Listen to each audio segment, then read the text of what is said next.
I am going to be offering us a kind of way of coming into another indigenous land that we use it on and utilizing the Yoruba land, which comes out of the West African practice, what we call Ifa, cosmology.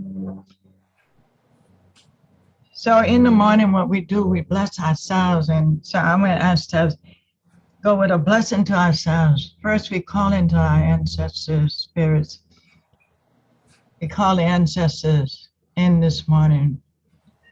From all directions, from 4 directions, we say, welcome and thank you for coming this morning, ancestors, to be with us.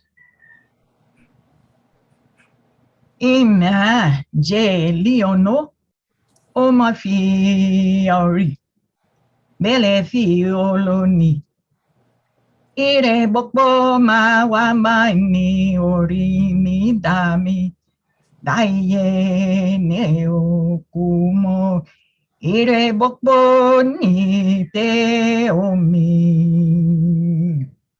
What I said, now that we awaken into the morning, we give respects to the realm of the ancestors. Let all good things come to us today. Inner spirit guide us today. I shall never die. Let all good things come to us today. Let all good things come to us today. Ashe, ashe, oh. Thank you, Ia. Welcome, everybody.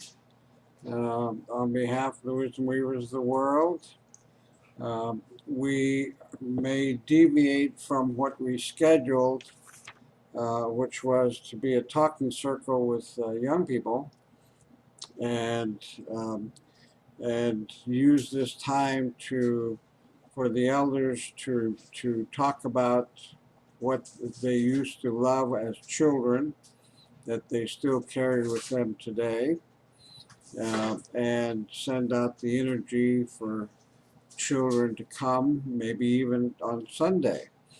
But the children and the youth, most of them are in school, and so can't make it today, although they indicated to us that they wanted to. And so the next time we do this, we're going to have the children on the weekend. One of our elders had advised us that we should have the children before talking about the pain, but it has not worked out that way. But we're going to start off with Lewis, who wasn't able to join us the first day, and he is an elder with the Wisdom Weavers. And so, Lewis, welcome. Thank you, Cleo. I'm sorry about the sound problem. It comes and goes a little bit, but and we'll try to. I'm sure it'll work out okay now. Thanks for the invitation once again, everyone. I'm so happy to virtually meet you all, but I also feel you in my heart.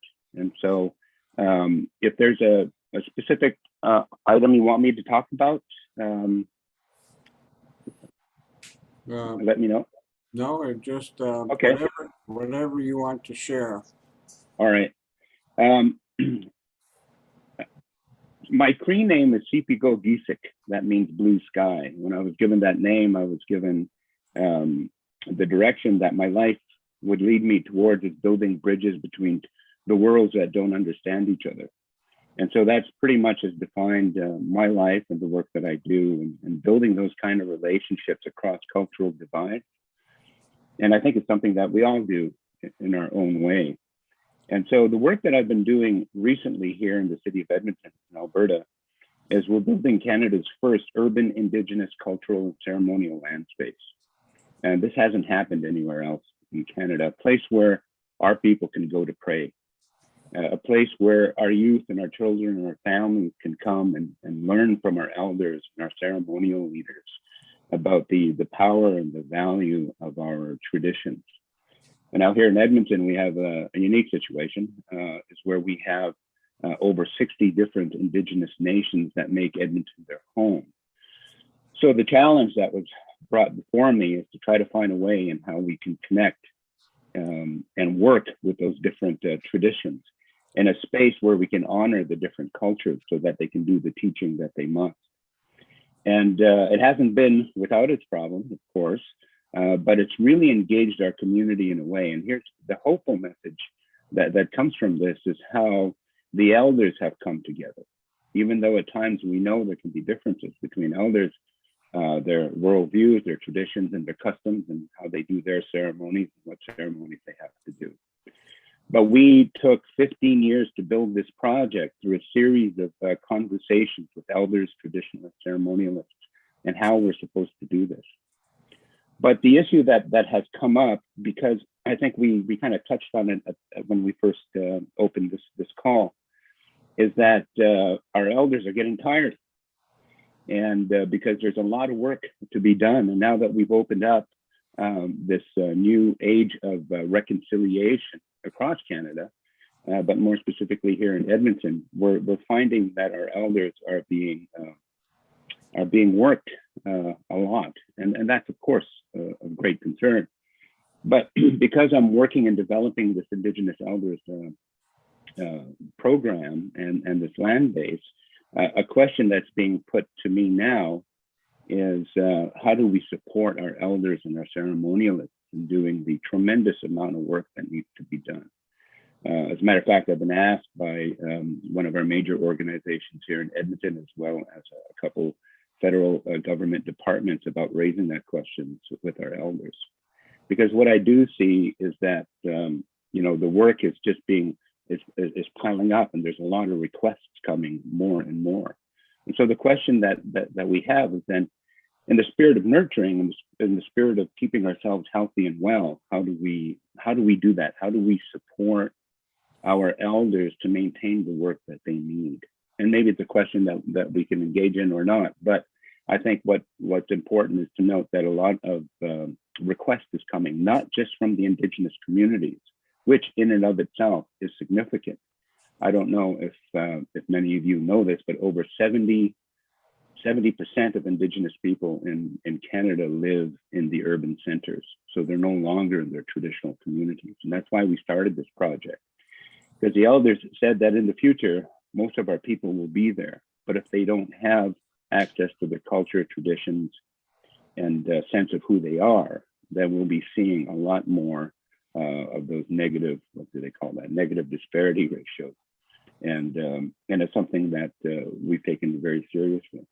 But because of that, non-Indigenous people are also finding their way to our doors and are asking questions for help and insight. These are scary times for a lot of people. There's a lot of economic uncertainty, but also there's a lot of questions of who they are. And so that's a challenge that we're facing up here with our elders. And I've been asked to lead that question and bring together elders again to see what we can do to support our elders, our traditionalists, and our ceremonialists in doing the work that they need to do. So is it okay if I leave it right there? That's up to you, Louis. Yeah, so then I ask if you have any thoughts or if you're experiencing a similar thing where you're at. Okay, that's a question to the elders.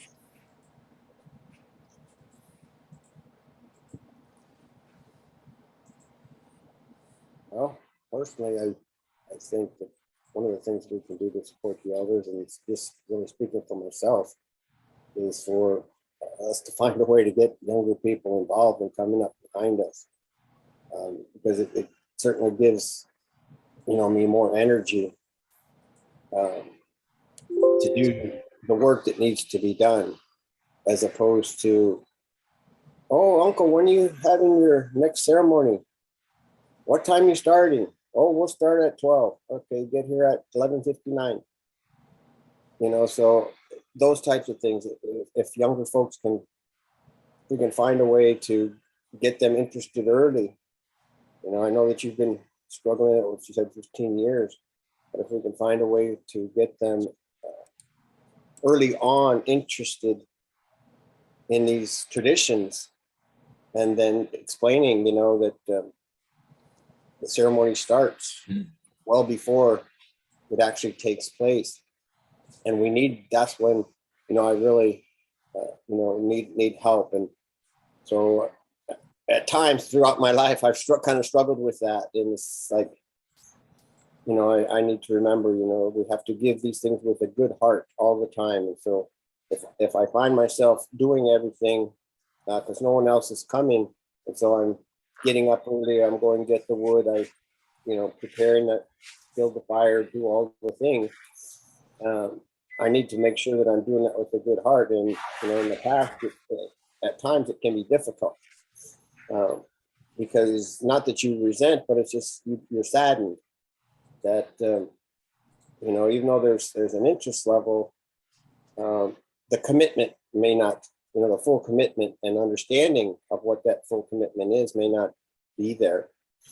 I know that the Alaska Native folks here have done something similar over there near Bartlett School in Anchorage, where they've kind of created little villages around with the different cultures that, not only Native can go to, but all of people that come to Alaska can go to those and see traditional work being done, traditional things being made, elders there to speak to.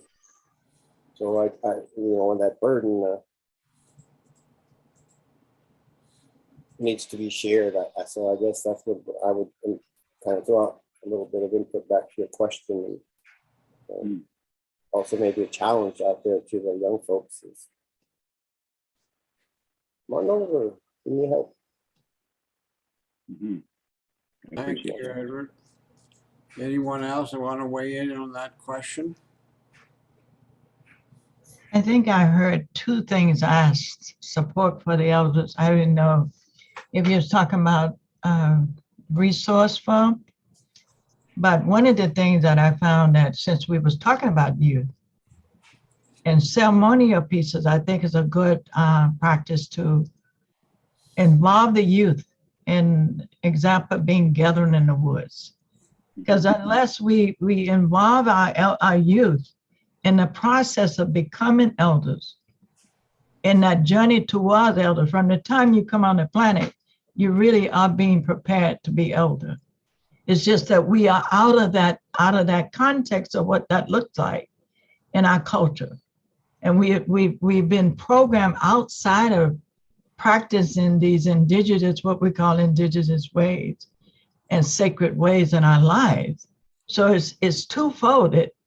In many ways, it's twofold. We have to deprogram some of the ways that we look at organizing and bringing ourselves together in a community of elders, and step out of that whole idea of modernity that has configured and set us outside of that whole idea. What is it to be even in relationship with the elders? First with nature elders, our oldest elders, how to be in relationship with earth. And once we get that piece, then maybe we can begin to build upward and build our foundation as inclusive. Not as just that it's the all on the elder, it's on a community, elders calling us back into commune with each other. Because what we call community is not community today. How do we come back into being in relationship with the community, with what we want to define as a community, a container, and bring it together? And that's a building, because this is not an overnight piece. So I think piece by piece, we can build that. I heard that you talk about supporting. How do we influence building upward? How are we going to impact the overall community and being recognized as elders? And those are wisdom holders that are there to guide and balance our community. So many pieces of that we have to work with. And I think we have to be more gentle with ourselves. and understanding that it's a building blocks, like piece by piece, bit by bit. Yeah. So anyway, that's my offer. Thank you. Thank you. Yeah. Anyone else?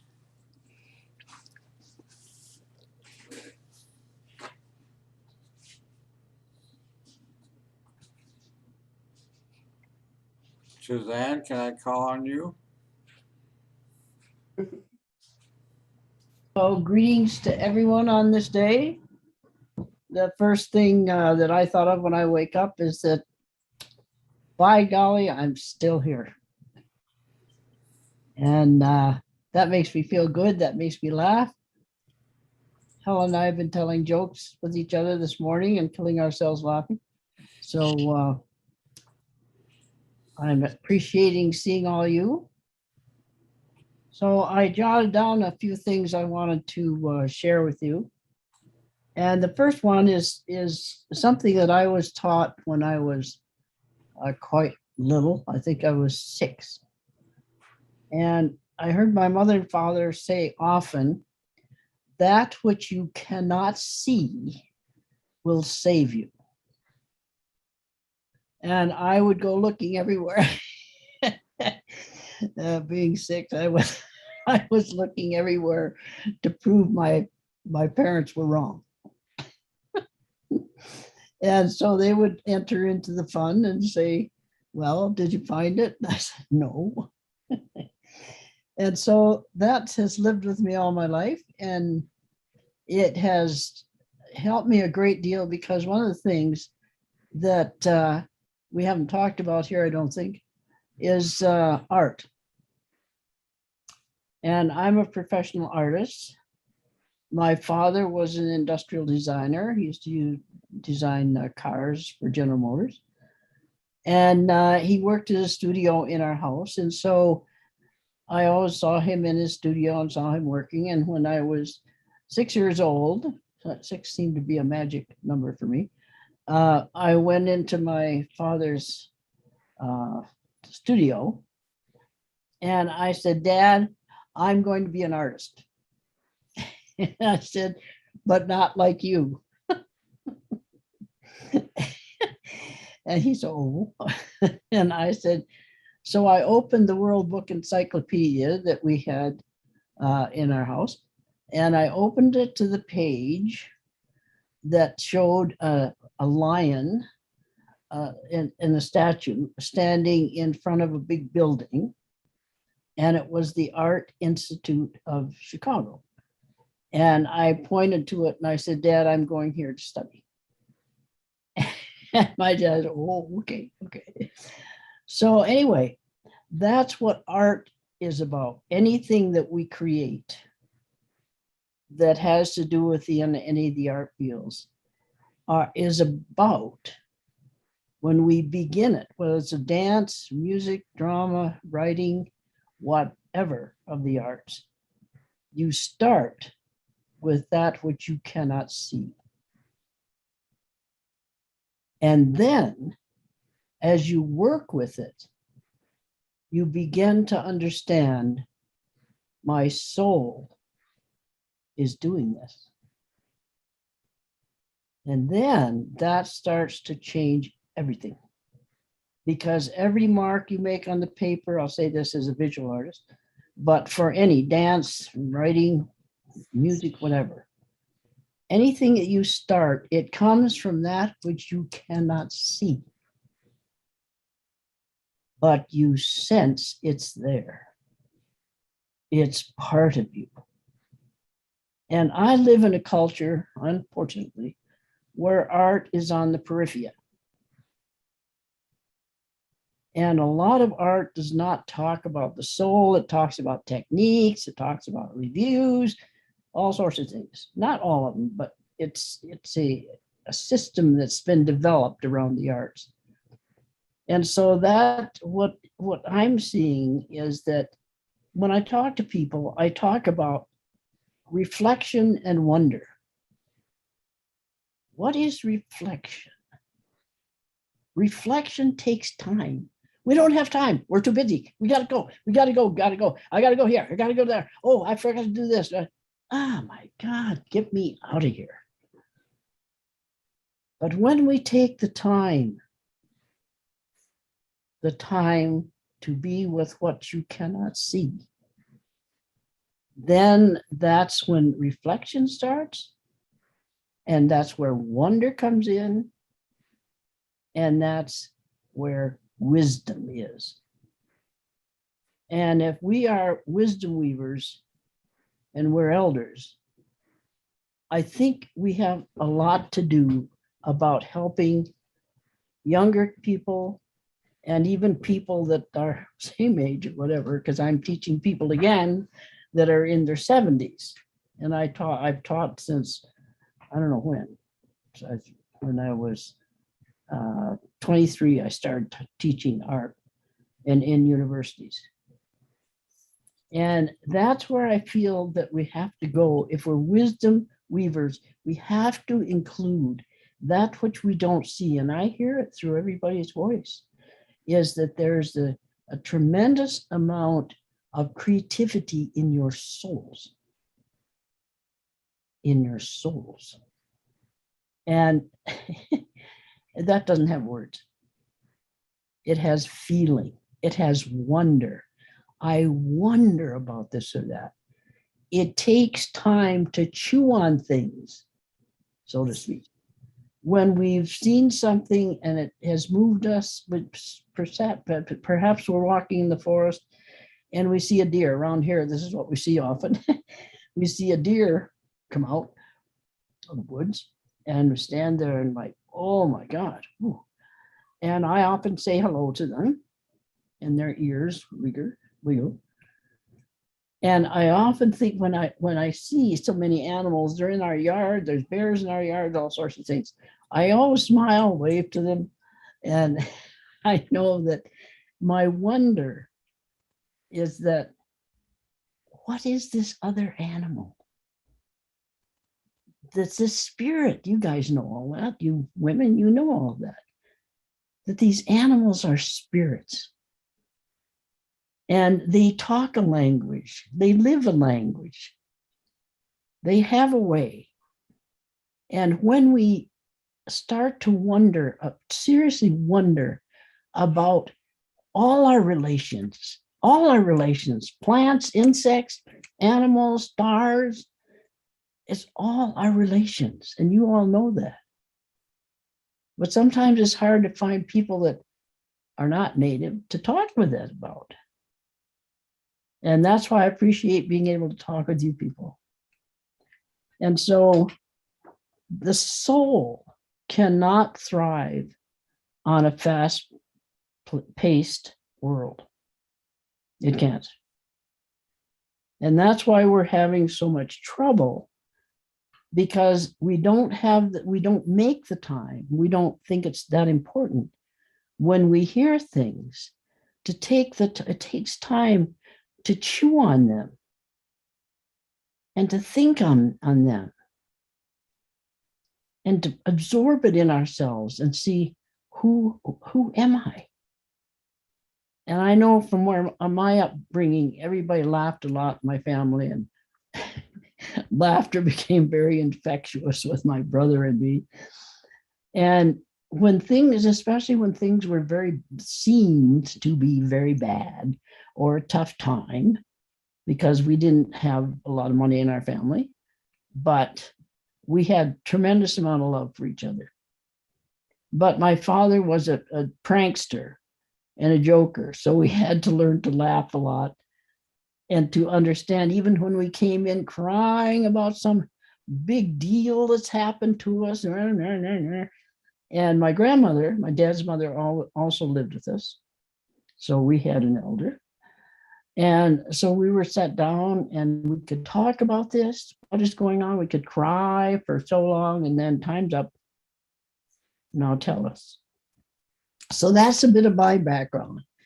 And that's where all through my life, when I knew I was 6 years old, I wanted to be an artist, a visual artist. But my art has gone into performance and all sorts of things. And I'm also a professional filmmaker. And it's been the richest life I could ever ask for. And I've had all sorts of physical things happen to me, broken necks and all sorts of things taken out of me. I think I've had more taken out of me than I put back in me. But every time I just say, that which I cannot see is saving me. That is my soul. And my soul is holy, which means, like all of you know, is whole, W-H-O-L-E. We are already perfect and whole. But then, oh, what do you mean we're perfect? We are, blah, blah, blah, blah. I'm talking about the soul. And if we can get ourselves calmed down without racing around all this stuff we got to do around the devices, and one of the things about devices is it only gives, I don't have one, but it gives people answers, but not the structure of how you got to that answer. And this is where I'm finding it hard to talk with younger people, because they'll make a statement and I say, well, how does that work? Do. Oh, well, how did you arrive at that? Do. And I say, oh, do you have a device? Yeah. Oh, yeah. I say, oh, okay, thanks. So I think we as elders, I think we have to help our people, us included, but everyone, to understand that there is something we have that everyone has that we can't see, but we act on it, and that is the soul. And the soul needs creativity. The soul needs art. And I'm going to interrupt Suzanne here and say that yesterday we heard from Ia. Imagine what I think you said at the age of 6, you had to be catapulted into being an elder. We heard from Gina. These are just a few of the people I'm remembering. Anita, Marie, how did you become who you are today? What superhuman strength got you into this place today where you survived what seemed absolutely impossible and came to teach and to heal? And that is just so powerful for me, that Suzanne was just referring to the World Book Encyclopedia. You know, we elders here, do you remember those sets and who had them? And we have a World Book set of encyclopedias in this Zoom room right now who have made unimaginable transformations in their lives. What was it? What are the elements that got them to this place? And what Suzanne was just saying about the soul cannot thrive in a fast-paced world. And when you look at our slavishness to our devices, that they have so colonized our minds today, that are there elders in this group who have not gone that route? And I see Suzanne like every day reading. She spends every morning reading in her philosophy books and so on, because she still has a focus and concentration that enables her to do that. Whereas, you know, I am her device, you know, with my little, you know, addiction to it. And I can see that it has affected my ability to focus, because you get into a relationship with that piece of technology. So I just wanted to close here by saying, you know, we're going through the basement, finding all of these old photos, because we're organizing them for the next transformation. Here's a picture off Suzanne's rogue gallery, as she calls it. She's filming in the Badlands of Alberta, and she's decided to climb up on this dinosaur. I think it was before she became a dinosaur, Like I can't even describe what you became there. But the funniest thing is she was moved to Alberta from Montreal, and her job was at the Banff Center. She was teaching there, and to introduce her to the faculty and the community, they asked for a portrait of her. And she told the photographer, look, I'm just going to climb into this scoop of a, what do you call those machines that, you know, are digging earth? So she had that cowboy hat on and like was waving it from this dump thing, a front end loader.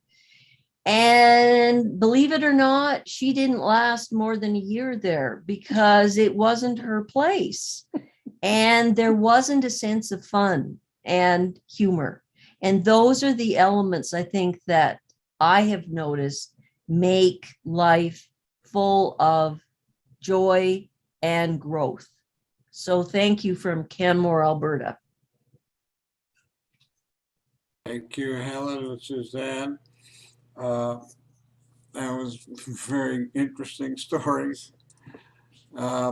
Maria, I should have asked you for any announcements, etc., and I forgot that, so I'm sorry. Maria, can you go ahead? Yes, no worries. This is kind of a winging it day. So for those who have joined us a little bit later, again, this is part of our series called Into the Heart, Indigenous Pathways to Love. And today we had scheduled a youth talking circle with elders, but that's not how the universe is providing for us today. So we kind of thought about, so we've got some amazing elders here today, and we thought perhaps this could be an opportunity to nourish our elders, to ask that question, how do we nourish you? And then also, when we're looking at bridging with youth, you know, are there some ideas of how we bridge between elders and youth? And so, and there was a point brought up earlier about sort of the separation between us. And when we were designing this project Into the Heart, Indigenous Pathways to Love, we looked at 3 pillars that were impacting our world today. And we were looking at this scarcity versus abundance mentality, this fear versus love, and this me versus we. And so I think this me versus we has definitely very much impacted our world today. And so anyways, I'm sorry, I can't remember which elder kind of alluded to that, but anyways, I just want to offer that to you. So this session is just more or less about what comes to your heart. And if we wish, this was supposed to end in less than an hour, but Auntie Puna, who was supposed to go on at 11:30 Pacific, the universe again decided that her family needed her more today. So she is very much looking forward to hosting the webinar schedules for today in 2022. So if we find this a very rich and nourishing conversation, we can continue beyond 11:30 Pacific. And I'm trying to think what else I want to say. Yeah, so I think we'll just kind of go from there and let the elders again say what's on your heart. And and one thing I got to say, Pat, I was so excited to see you were going to be joining us today because your sister Ia is here today as well. And so I was very much looking forward to the conversation between you two. And anyway, so I'll just end it there. Thank you, Maria. Maria is the executive director for the Wisdom Weavers core team. So we're really thankful that Maria has joined us because she is definitely a person of the heart. I think that since we had advertised this as a talking circle of some kind, that maybe before we hear the stories from the elders, we can hear from everybody else who's joined in that's not part of the Wisdom Weaver team and the elders. So is that okay with the elders? Queer Pat McCabe was not here either before, so we heard from Louis his share of the heart. Can we hear Pat's heart wisdom and Yeah, then move on? absolutely. Hello, Pat. Welcome. Yate, Bene. Greetings from Taos, New Mexico. I'm in my own home. My internet is very unstable, so somebody please give me a signal if I'm fading in and out too much. Wow, what a beautiful sight to see you all here this morning. Really makes my heart feel good to see you. And I'm feeling not too wordy today, which is pretty unusual for me. But I guess I'm thinking about the youth. That's how I came into this call, thinking about them and thinking about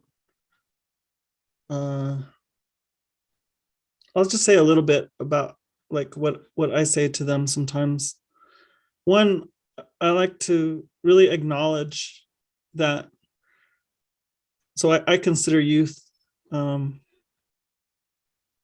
like 16 to 30 or so, but we all have different places on that spectrum, I guess. I'm a youth sitting here with some of you for sure.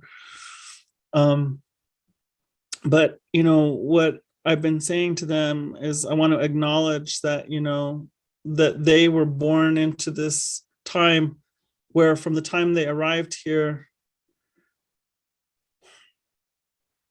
they have been bombarded with statistics and information about collapse and questions about whether there would be any more of our relatives, polar bears or elephants, about ozone layers, about warming seas and melting ice. And so I always want to start out by acknowledging that and say, you know, when I was young, we weren't talking about that. I wasn't being presented with that. I probably should have been. If we'd been paying attention, I would have been being presented with it back then, right? But wasn't that long ago. But I just so I tell them, you know, I don't actually know what that's like, because I got to come in and grow a few years with a sense of stability of some kind. And even with all the protesting, you know, I was born mid 60s, and so there was a lot of protesting going on, even here in New Mexico and such. And I said, but there was always this sense that, you know, we were going to work it out, that some kind of justice would prevail.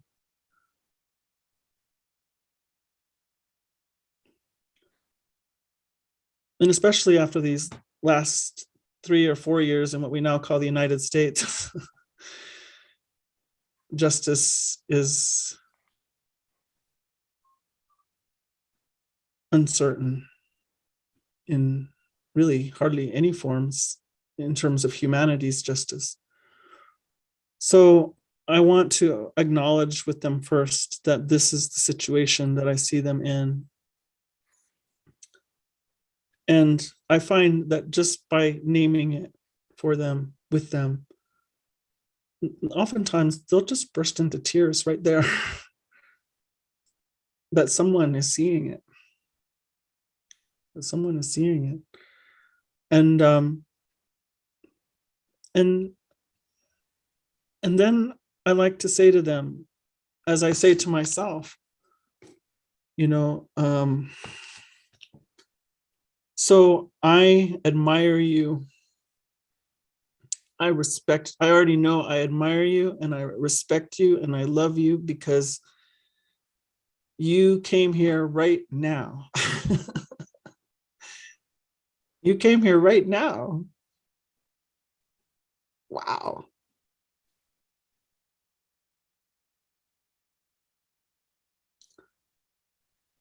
So powerful. So powerful that you would come here now. I said, and what I say about my own soul, you know, because I had to work through, I'm hearing some of the people who spoke yesterday, and I know some of their stories. So I'll join the club, I guess, in that I'll say that I had to work through the way attempted genocide moved through my family. And it was pretty difficult. And so this is what I say to my own self, but I say it to the young people that, you know, I always picture myself somewhere in the spirit world, and I'm pulling on Creator's sleeve and I'm saying, put me in, coach, put me in, put me in. I can see it. I can see just what I would do. Just give me a chance, you know.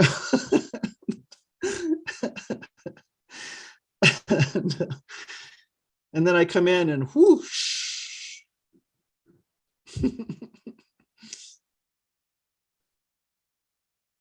So I have to spend a lot of time like trying to remember what that was all about. But I feel like I have remembered now. And maybe if I had had more elders and more community around me talking to me like this, I would have remembered sooner. But here I am. And so I want to say that today I feel like I am using my full skill set. What do I mean by that? I mean that everything that happened in my strange life, moving from here to there, all of it, every part of it. I said, that was my school. Going into that building with the teachers, that wasn't actually the school. That was a part of the journey. But all the places my parents put me, the places we moved to, the decisions I made, that was my school. And so now that's the skill set that I have. And that's the skill set I was supposed to have. And now I'm using my whole skill set. I feel it. And I'm living my purpose deeply, fully. So I want the young people to hear someone say that. That is possible. It's probable.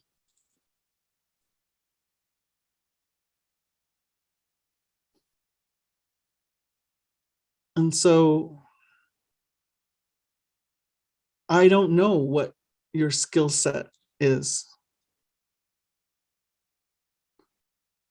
but all that you're going through right now is giving you your toolbox.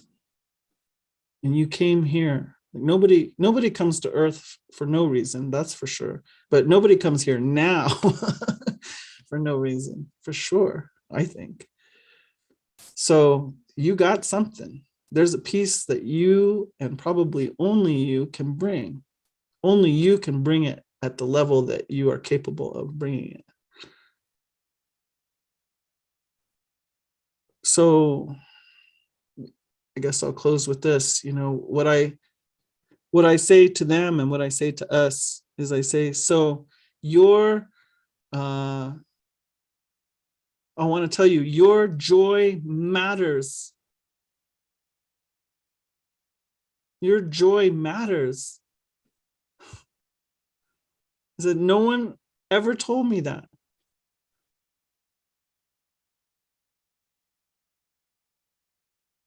I don't know what would have happened if somebody early on had got down and looked me right in the eye, right in the face and said, I want you to know, little Pat, your joy matters. This is actually a beautiful creation and your joy matters.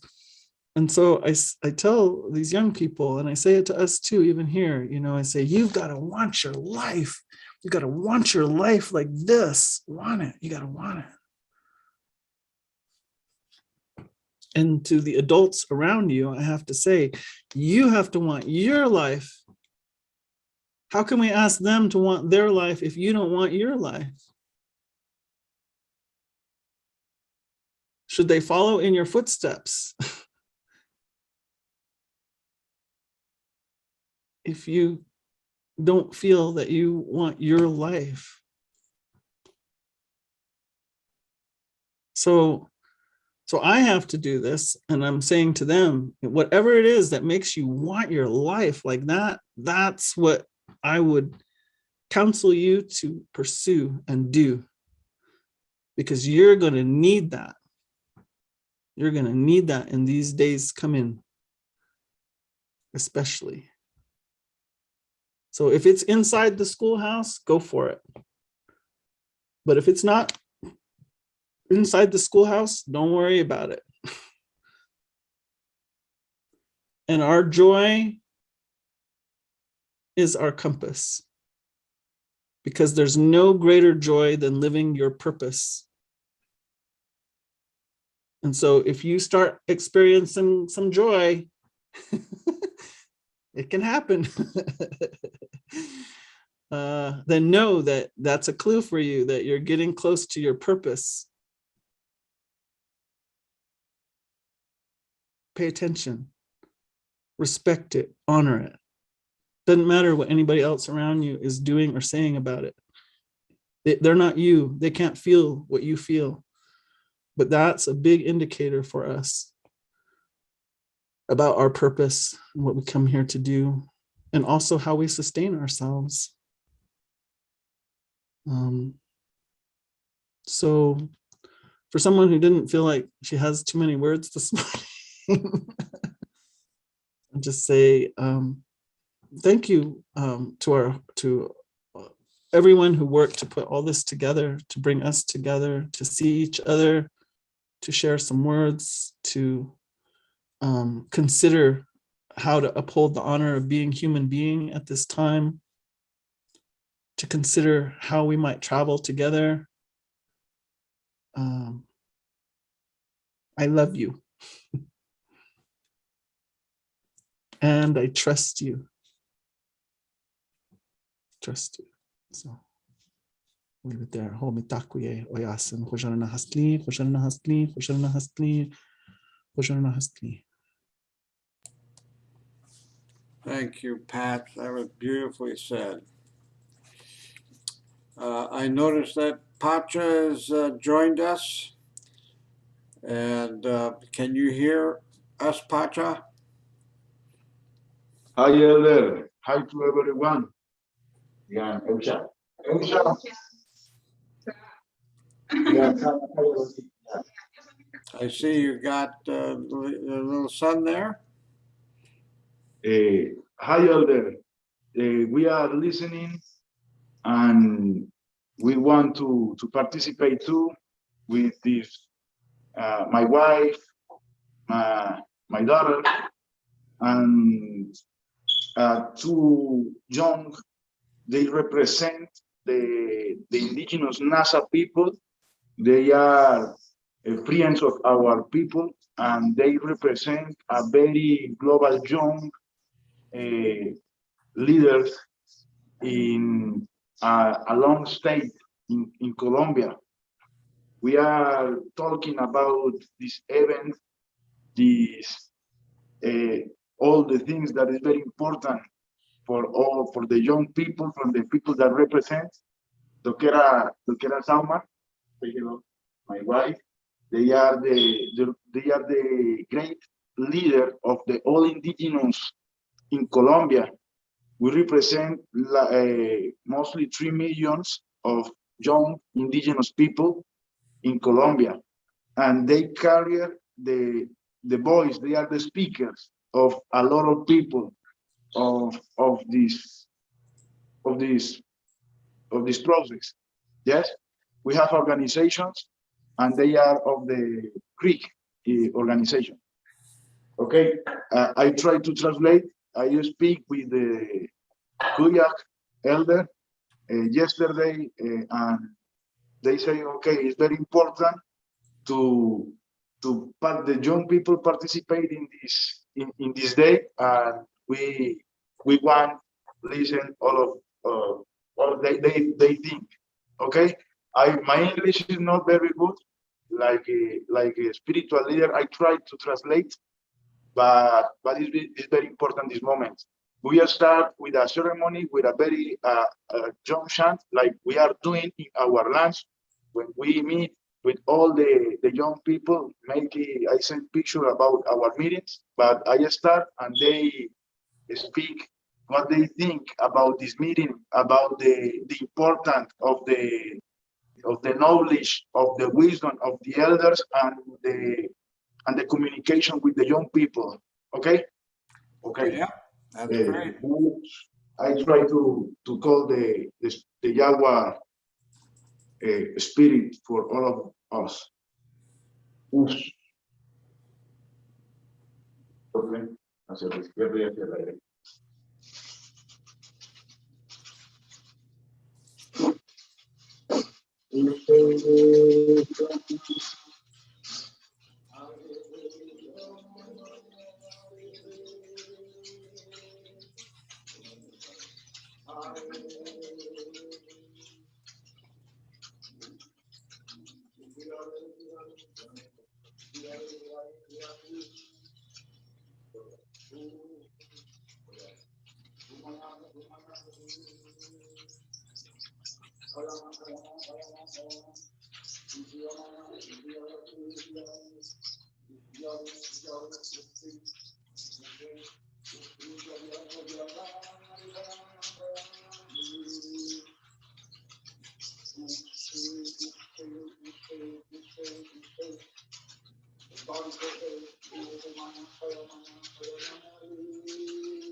Hello to everyone. My name is Dana Zamora Huacheta of the NASA people. Gitandana open the paths of the spiritual way. Es muy importante para mí estar el día de hoy, estar trascendentales desde la conciencia, amor y solidaridad. It's very important for me to stay today in this moment. I send a resistance of salutation, of resistance, and to all of you, elders. Sigue. Sigue.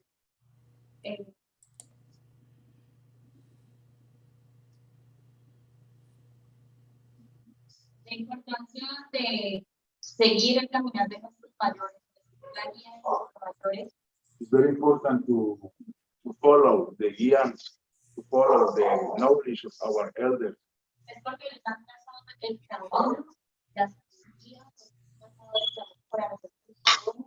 para continuar ese legado tan importante que nos ha dado la defensa de la vida, de la defensa.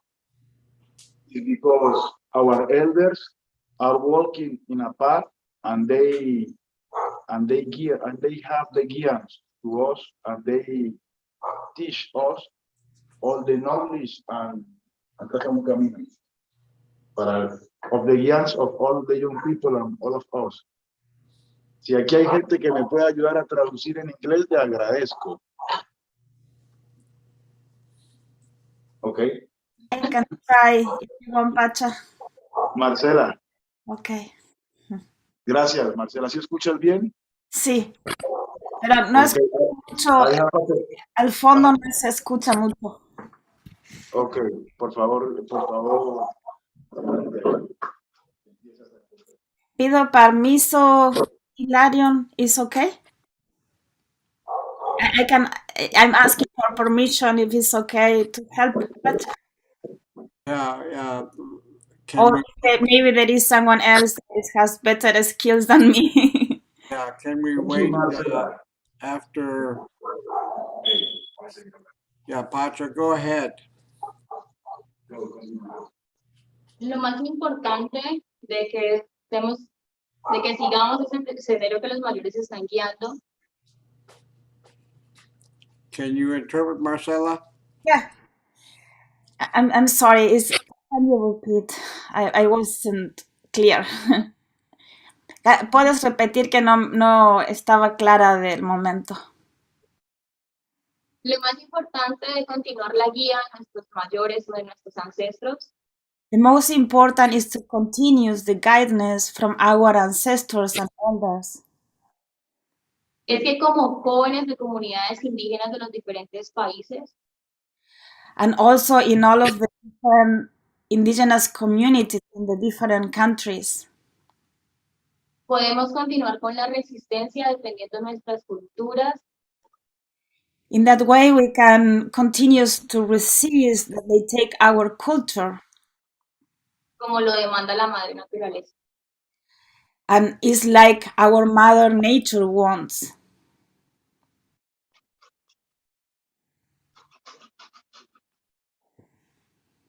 Bueno, la idea es que ustedes conozcan un poco también de lo que se ha trabajado acá, no solamente como pueblo NASA, The idea is also that you know a little bit about how we are working here as a Masa people, sino de todas las diferentes culturas indígenas que hay dentro del país.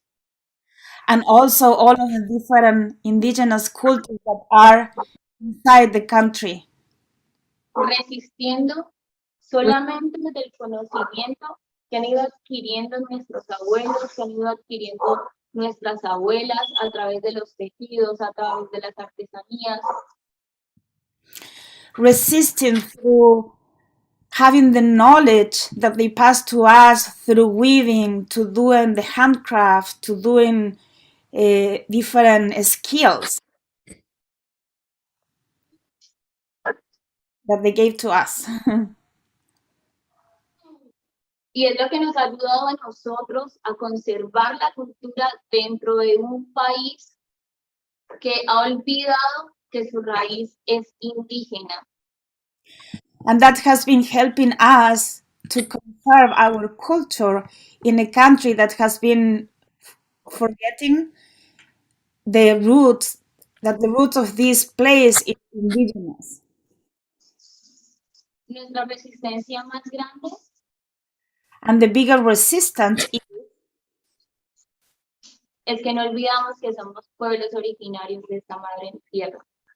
is that we didn't forget that we are an original people of our Mother Earth. Ha sido un placer. Hasta luego. It has been a pleasure and thank you so much.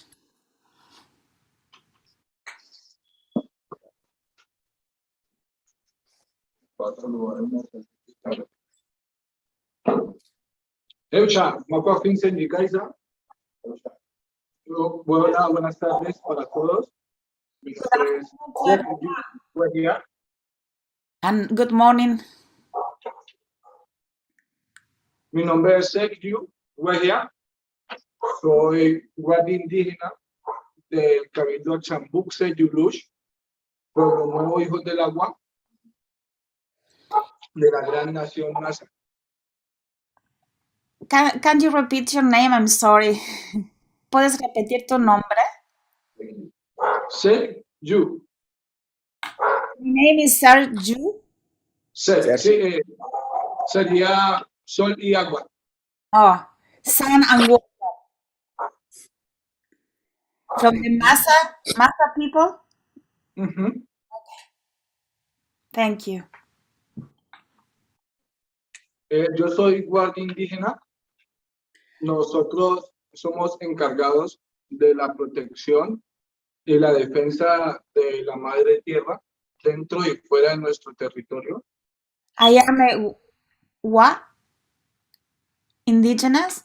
And I am in charge of the protection of the Mother Earth and our territories. Gracias a nuestros mayores que nos han guiado espiritual, física y mentalmente, Thank you hemos podido, that has been guiding us physical, mental, and spiritual in a spiritual way. hemos podido seguir perviviendo como pueblo NASA, como guerreros NASA y como guardianes de la vida y de los derechos de las personas. For that reason, we have been surviving and protecting our Mother Earth and que sobrevivieron cuidando de la tierra y protegiéndola, ¿no?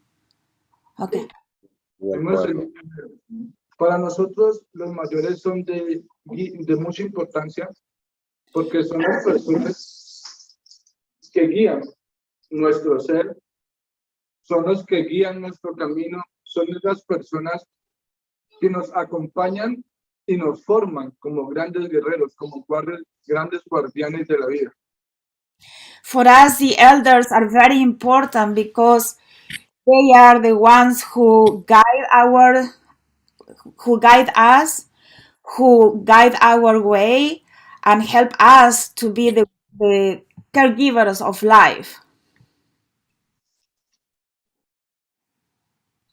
Quiero mandarles un saludo de lucha, de amor, de resistencia, desde la gran nación NASA de Colombia. Quiero decirles que sigamos resistiendo como comunidades originarias, como pueblos originarios, sigamos resistiendo, sigamos luchando por la madre tierra y por nuestros niños. Muchas gracias. I want to send a greeting from Colombia and to tell you that we can continue resisting and bringing love, and so we can take care of the Mother Earth for our people and for our children. Thank you so much from the Masa people.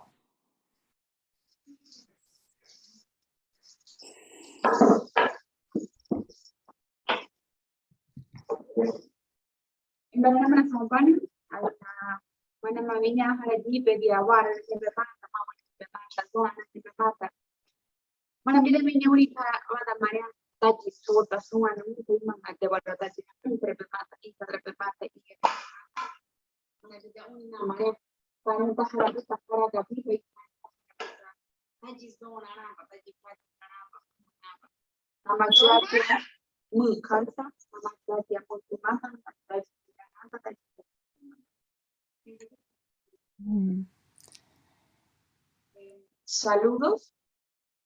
Greetings Naciones Vera. from the Vera Nation. Pido permiso a los abuelos y abuelas del mundo de arriba, del centro y de abajo. I want to ask permission to the grandfathers and grandmothers from above, below, the center, all directions. Pido permiso a esos abuelos para poder conversar unas palabras que salen de nuestro corazón. I want to ask permission so we can talk from the words that are coming from our heart. En este momento nos encontramos con la familia, mi hija, mi compañero y dos hermanos. In this moment, we are here as a family with my daughter, my partner, and my brothers. Y hablo de ellos porque se trata de que todas las naciones nos encontremos en familia para sanar nuestro corazón. And it's about that we all nations come as a family so we can heal each other. Que sean nuestros abuelos y abuelas quienes nos orienten a nosotros para el bienestar del planeta. So the grandmothers and the grandfathers become the ones who guide us in how we can take care of the Mother Earth or the planet. Tenemos que sanar lo que esté pasando en nuestras familias para poder sanar el mundo, el mar, los animales, para poder sanar nuestros hermanos, para poder sanar algo que conocemos como Madre Tierra. So we have to heal first our families in order to bring the healings to the animals, to the oceans, to the different kingdoms, and to be able to heal the Mother Earth. Los animales para la gran nación entera es otra familia. The animals for our nation is another. El mar es otro abuelo. The ocean is another grandfather. La Madre Tierra es quien nos da la vida y nos sostiene. The Mother Earth is the one who gives us life and sustain us. Es quien nos amamanta y quien nos da de comer día a día. Is the one who gives us the nurturing, the breast, and nurture us every day. Cuidar del planeta no es solamente cuidar a la mujer, se trata de respetarla y se trata de protegerla todos los días. Taking care of the planet is not taking care only the woman, is also respect her and taking care of her every day. Los abuelos y abuelas constantemente nos abren los oídos, nos abren la vista, nos abren la boca para poder dirigir una buena palabra hacia los demás. The elders help us to open our ears, open our eyes, our mouth, so we can bring the words to take care of the earth. Para cuidar la tierra, dijiste al final. Sí. Y asimismo, necesitamos entonces conectar el mundo de arriba, que es el mundo de los espíritus, el mundo del medio, que es en donde estamos nosotros, y el mundo de abajo, que es en donde están las personas inmortales para la gran nación entera, para que esa unión sea lo que genere el bienestar para el planeta. And we have to connect the world above, that is the world of the spirit, the world in the middle, that is the world that el del medio es de nosotros, Sí. where we are, and the world below, that is the immortal. And this needs to happen so we can have the union to heal the earth. Necesitamos volver a sembrar y recuperar las semillas para proteger nuestros alimentos. We have to go back to work with the seeds so we can cultivate, so we can have our own food and our own food. Necesitamos volver a dialogar con la luna y el sol para que esa siembra brinde una cosecha buena. We have to reconnect with the sun and the moon so we can have a good harvest.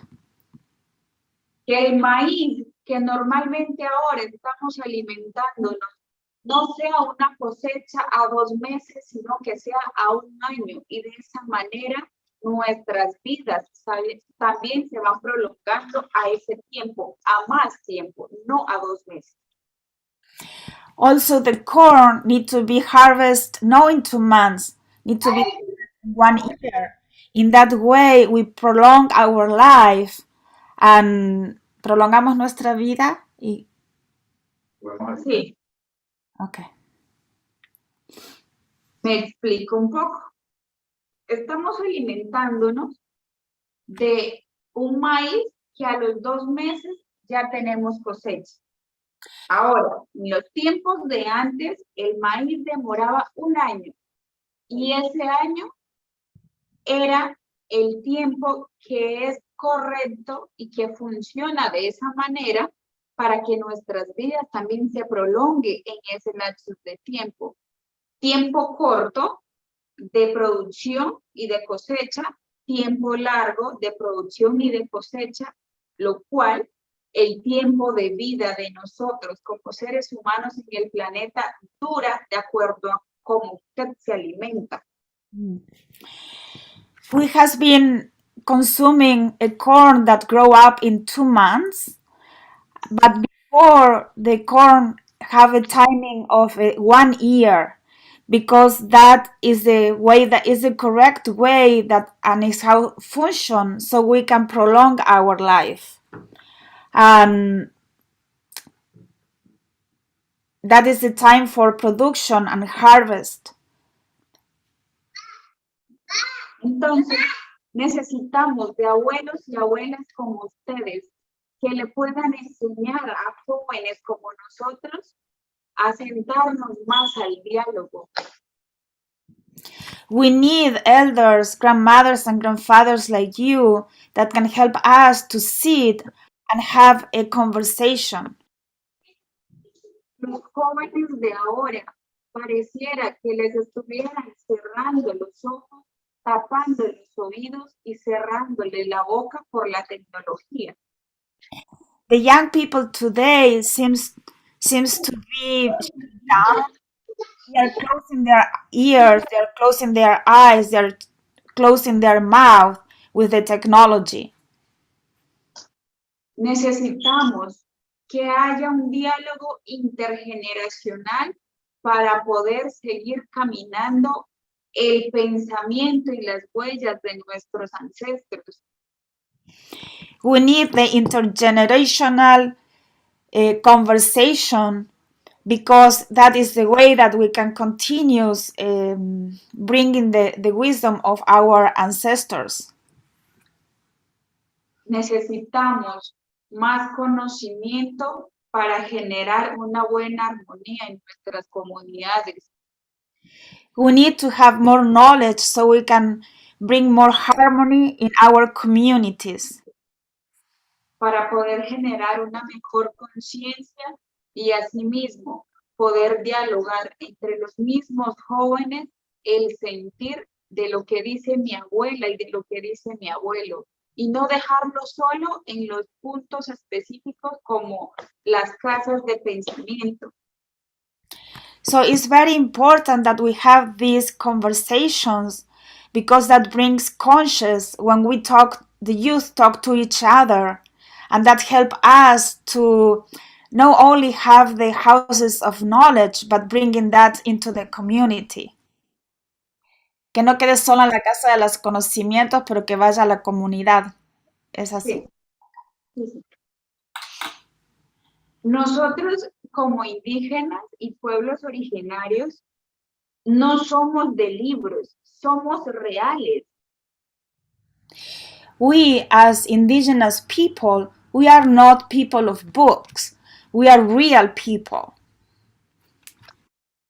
Tenemos nuestros conocimientos de medicina, educación propia, leyes propias, y en este momento estamos volviendo al origen. We have our own medicine, we have our own education, we have our own rules, and in this moment we are going back to the origin. E invito a que todos volvamos al origen, a nuestro origen como seres humanos. And I want to invite you that all of us, we can go back to the origin of us as human beings. Porque ese origen es lo que va a hacer que nosotros nos demos la mano con el otro, y el dejar de pensar que el otro es diferente, sino que ya ahí vamos a empezarlos a ver como hermanos que somos. It's important because when we go back to the origin, we can see each other, that help us to see each other and to give the hand to each other, not as a different, but as the same. Mi nombre es Doquera Zauma. Doquera Zauma significa la esencia del nacimiento de un río. Nasara, ¿cómo es? Doquera, Doquera. Doquera means where the river start. Y ese nombre lo tengo gracias a mi abuela. Se me heredó por otra abuela, al cual fue transmitida a través de los sueños.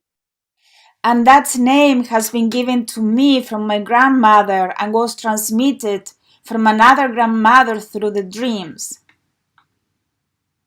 Y sin lugar a duda, ahora comprendo el por qué tengo el nombre de una ancestra.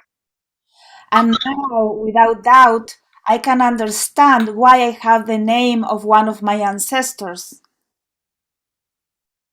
Agradecerles a todos ustedes por escucharme y asimismo puedo sentir el corazón de las personas que solamente puedo ver a través de una pantalla.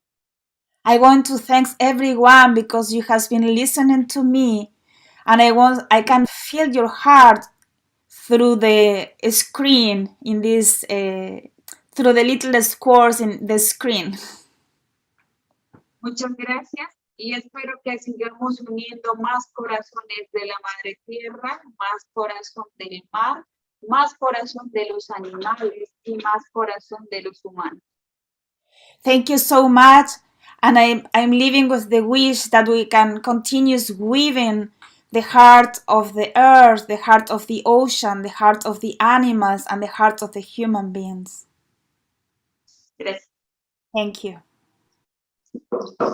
Muchas gracias. To finish, I want to say thanks to all the elders who listen us. Maybe so much people don't know me. I am Pacha Kanchay, the Yanacuna people, the speaker of the Council of Elders from Colombia and the Council of the Wisdom grandfathers and grandmothers from our organization, National Union of Colombia, ONIC. And these young people are here. They represent the young people from Colombia because they are leaders, and it's very important because they have the voice of so much young indigenous people from Colombia from different tribes. I am Yanacuna, they are Nasa, and she is Embera, 3 nations, different nations, but we are in the same way. It's very important for us because today is the day when the young people speak with the elders. Also, I am a young elder, is the word that my elders say, because I growing up from the 8th age. I have 8 years old, and all the elders of our communities teach us, and now we represent that. And it's only a responsibility. Also, I am a young too, but for me, it's a very responsibility to carry this word and share with so much people in the world about the importance of the word, of the teaching, of the wisdom of our elders. And it's very pleasure for us to share this because we motivate. We are support a lot of young indigenous brothers and sisters to walk in the path of our elders. Right now, we have the responsibility of our longhouses to teaching, to share, to speak about the knowledge of our Mother Earth, because our elders transmitted to us the mystery that they have, the mystery of the coca leaf, the mystery of ayahuasca, the mystery of our tiger tooth, the mystery of our elements. and they are the teachings that we share with our sisters and brothers and our children that you know, that you see. And this moment for us is very important because we are a family and we share the importance of the family. We share the importance of the young people because we are united. We are listening our elders and we are listening all of you. I feel very happy to meet again all the elders, the grandmother Pat Maca, the elders of Hilario, all the elders that we share in Kauai. Marcela, thank you very much because you translate us in Kauai too. And in this moment, you are doing again very well. And we feel very happy to share all of this. And elders, thanks to all of you. We feel very happy. And we are right now to give the word to you again. And thank you very much. And thank you, elders. And thank you to all our spirits in here. I will close this word. I will close this with another chant.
Thanks to all of you and hello for our Jaguar spirit to all of you and thank you very much.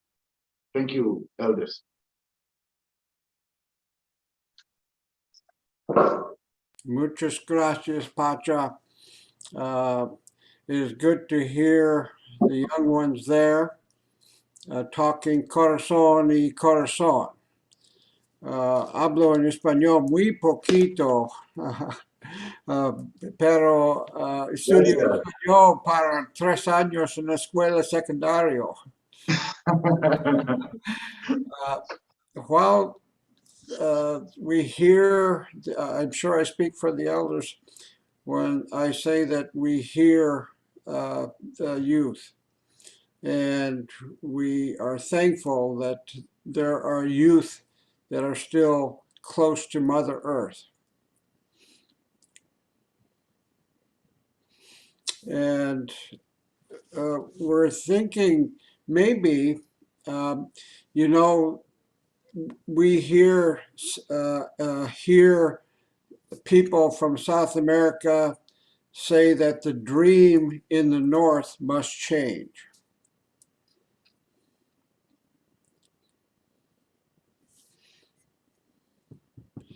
And part of this changing requires the eagle and condor to get together.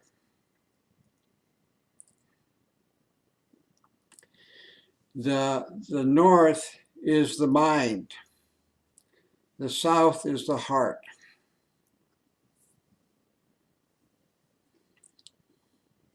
And we must bring those two together. And so perhaps we can work together to create a Zoom gathering of young people from North America and South America.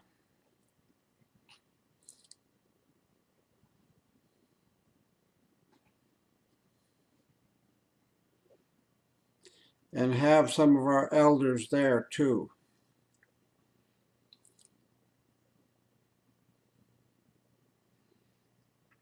Might this be possible, Pacha? Okay, well, now we got our work cut out for us. Any other elders that wish to say anything to the youth in South America? I want to say something that it's almost an answer to the heart to hear Pacha. To hear those voices is the answer, like we call into that. And so it's almost like you answered a prayer. And what came to me while I was listening was a youth summit, that this elder weaving platform could call for a youth summit. And I feel that Pacho inspired that idea, that it's time for us to call for that youth summit. Yeah, that's what I hear. Thank you so much. I got tears in my heart and in my eyes, so I'm so grateful for you. Thank you. Quiero extender muchas gracias por su familia, la hermosidad que nos ha presentado hoy. Es de belleza haber una comunidad, una familia entera, nos da una bendición y recuerdos del pasado. Su manera de presentar es absolutamente magnífico y nos da recuerdo como nosotros antes vivíamos y ahora nuestra gente ya no ni entiende eso, amigo. Ya ni recuerdan.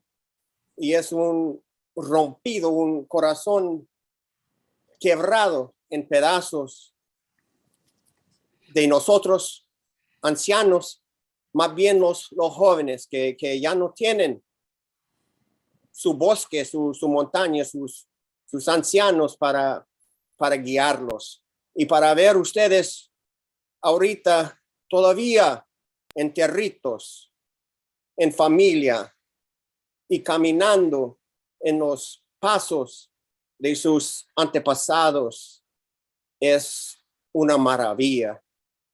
Y quiero extender de todo mi corazón y de todo por mi pueblo, mi familia. Muchas gracias para compartir eso con nosotros. Solo mirando y observando eso, me han sanado mi corazón del dolor que siento diario por todo el pueblo que ya no tiene lo que ustedes tienen. Gracias, mijo. Gracias.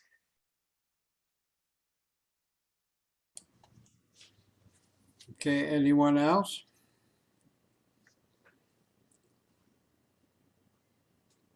Pat?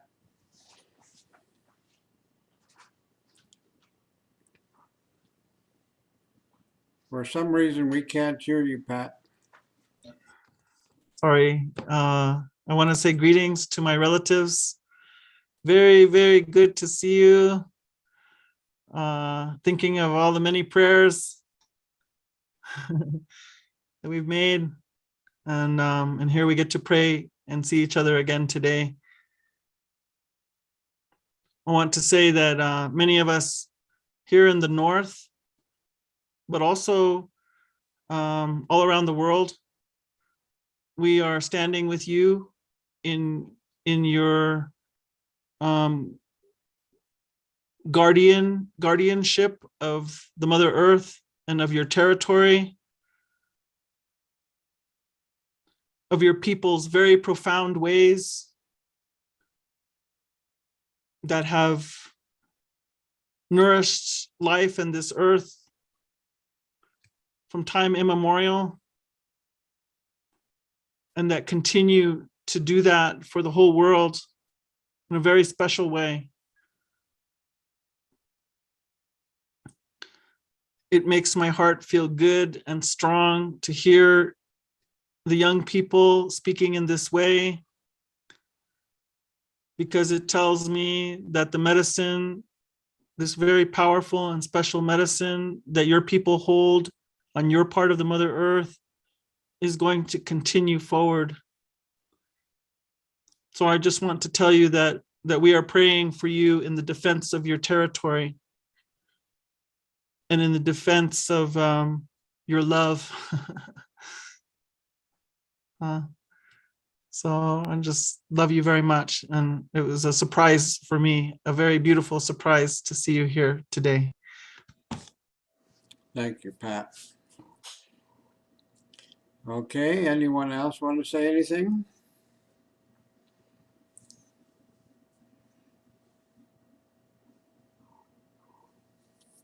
Okay. Well, Pacha, we have our work cut out for us, but it's going to be joyful work in bringing the North and South together. Many of the young people here in the US and in Canada are disconnected from their elders. And when we have people who we would like to have there, the young people with your, the young people of your country, perhaps we can change that.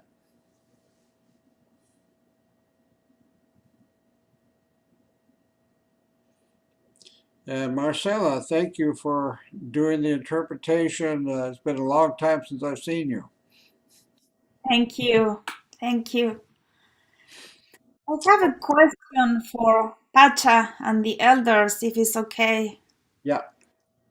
That as the elders has been sharing and also witnesses the beautiful connection that Pacha and the family have, the young people have there.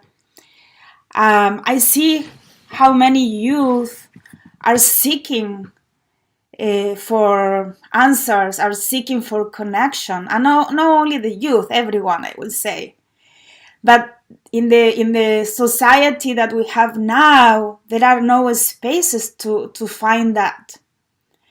And I'm wondering is like how we can support to find those souls, those that maybe is not in the context of a nation or a tribe, but they are spread all over the world, because in these days there are so many also mix, no? So we have so many roots, and I want to ask how we can start to create a container or a possibility for them to find these ways. Thank you. Okay, I'll open it up to the elders to respond to Marcella's question.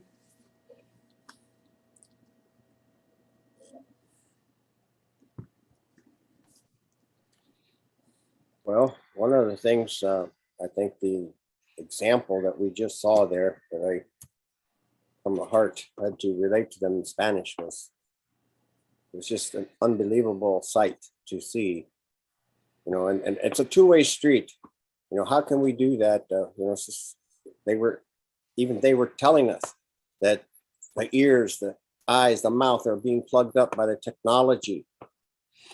But at the same time, here we are on this technology.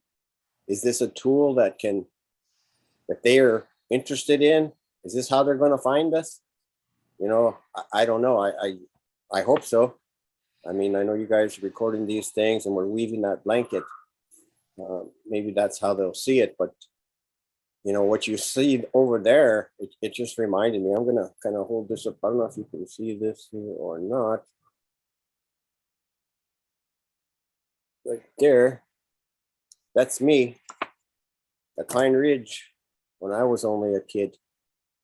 And I used to sit at my grandfather, Charlie Red Cloud feet. You know, I was Ieska. They say Ieska, mix, you see? And then my sisters in New Mexico can understand that, you know, when my dad was from Utah, my mom was from right there near the Jemez. And of course, my dad being white at that time in Navajo, and they weren't letting people in ceremony. And so my dad was shut out. So he took us to the north, and the Lakota did not shut us out. The Lakota was speaking from a heart, like I heard that family speaking. And so it works as two ways. See, I went there and I listened. I sat at the feet. I had to hear what he was saying. I was hungry to hear what Grandpa was telling me, what my Likshi Bill Horncloud was telling me. This beadwork here, sewn by my auntie, Nancy Red Cloud, who is married to Bill Horncloud, so she's known as Nancy Horncloud. And all of these things are a part of me that I had to search out. You see, even though they gave me this bonnet, this was 1966. This is the same year that our brother Arva Looking Horse received the pipe that he now carries and protects. He was only 12, and I remember I was 11, and I can remember my grandpa and my Likshi and my dad talking about it, and they were, at that time, they were bringing the pipe to Pine Ridge to protect it. But some things don't change. You know, there's always struggles. And those are the types of things that drew me in to have the motivation to sit down and to listen. But also, my grandpa made himself available to me. He saw me. He looked at me as Gina had mentioned. Last night talking about kids. I see you, and he's seen me, and so it became important to him to make sure that he passed on to me is what he could, and through my Likshi, what I needed, the tools that I needed to become what the old man Plenty Wolf seen in the vision when I became Lakota, when they pitied me and took me in, you know, and I had nothing, you know, I was just lost. And I remember my Likshi, William Horncloud, and he said, "Come with me, Chanumpa Wakan." You know, and I remember when I got that name and we went it was like a Uwiti ceremony when you get the name. And I remember sitting in there in the dark, and there was a couple other kids that were there that was getting a own copy. And as the spirit traveler goes to the other side and search for the name, and then he'd bring it back through the doorway in the door, he'd bring it back. And I remember sitting there, and when it was time for him to bring my name, I was waiting and waiting and waiting, and it was silence, right? And I remember I was almost bursting into tears. I wanted to start crying because I was thinking, Grandpa's not finding a name for me. And then finally he came back and he gave the name, Chanumpa Wakan. And so I asked my Likshi after we come out, I said, you know, what's my name again? Chanumpa Wakan. What's that mean, Uncle? Holy pipe. You know, I remember at first I was like, what? Holy pipe? You know, how about charging bear? Or, you know, so I didn't really understand it, you know. And I don't think a lot of my kolas did either, you know, my friends. And so they were like, why, how come you get that name? I don't know, you know, so, but anyway, I think the point is, you know, it has to come from both ways. And what we see with the people in Colombia, the things that have slipped away from us, that we need to restore. And Lewis is trying to restore something, a place to where they can come over there and see and learn. And so I'm not sure how to create all those necessary bridges, but no need to say that now on this end, I need to make myself available and to see them when they come and look into their spirit and to pass on to them what has been passed to me by elders and also, from the spirit realm for guidance. And it was just, I just can't, I'm just kind of beside myself with the beauty that filled me by seeing this and happiness that it gave me to see that it still exists. We need to do, as these young people were saying, return to our origins. Grandma Pansy Hawkwing said, when we lose our trail, we get confused. We need to learn from the wolf. When the wolf is chasing after the moose and you get to an area maybe where there's a lot of traffic, there's a lot of moose trails going back and forth, and they lose the scent. They're confused. All the wolves are whining and going, what do we do? What do we do? And then you have to circle back around until you find the trail again. So you circle backwards, back to the origin, as they were saying here, back to when things were good, solid. This can apply to us in all of our life. Where were you when you felt in the zone or in that spot? So when you get lost, learn from the wolf and come back around and pick up that trail and get going again. And so I heard them saying the same thing in a different way. Return to our origin as human beings. Young people with knowledge that many of us have struggled for years to find.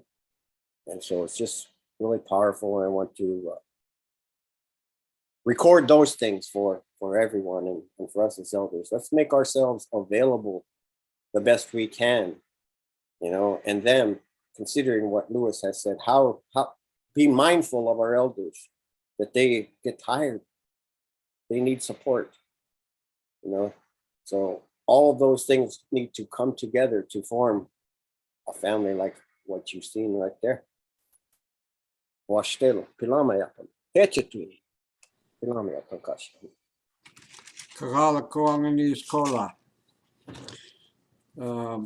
It is very true that, especially in the north, where many of the young people are either lost or mad and angry or sad.